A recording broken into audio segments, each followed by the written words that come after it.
Hey guys, welcome back to the unboxing, and this is the Tecno Povio 2. Povio. I don't really know how to pronounce this. Please, if you do, let me know in the comment section below.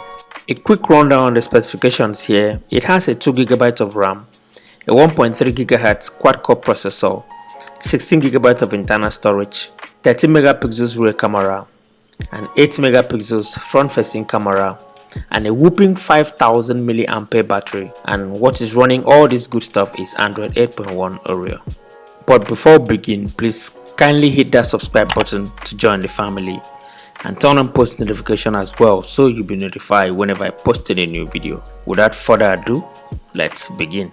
Once you pop the box open, the first thing you'll see is the device itself, which carries a label on top of it that houses little information about the device itself. But let's keep that one aside and see what else is inside the box. Going further, another thing you'll see inside the box is a 5V charging brick, which Tecno did not state if it will support fast charging or not. Then moving on is a micro USB cable, earpiece, your warranty card and Boomplay music card as well, SIM ejector tool, the Povio 2 user manual, and lastly your silicone case that is included right inside the box.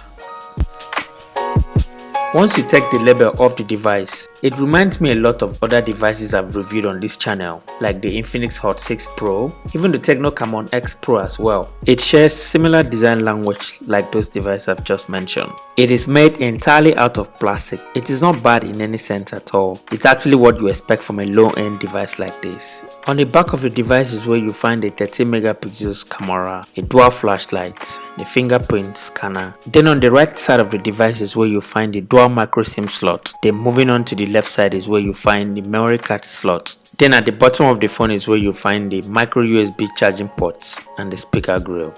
Then on top of the device is where you have your headphone jack.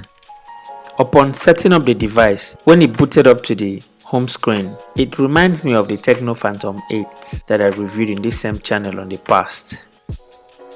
The only difference is that it's not as snappy as the Tecno Phantom 8 that I reviewed. Every other thing stays the same. The user interface is clean like the one found on the Phantom 8 as well. I believe the reason Tecno made this device share similar user interface with the Tecno Phantom 8 was because of the fact that this device name starts with P, just to go in line with each other. I took some sample images with this device and it kind of reminded me of the Infinix Hot 6 Pro. It makes me believe they share the same sensor because the images really look like the one on the Hot 6 Pro. But I tend to give Tecno kudos because all their smartphones I've reviewed lately have been performing very well when it comes to the camera. I'm going to post sample images here for you guys to look at it and be the judge yourself.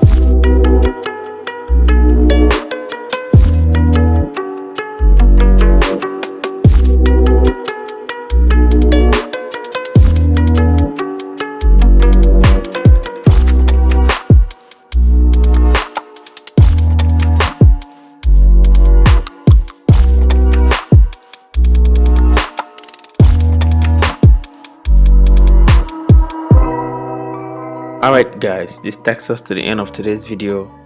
Please leave a like on this video if you like the video, and please don't forget to subscribe. And thank you so much for watching. I'll see you in my next video. Bye bye.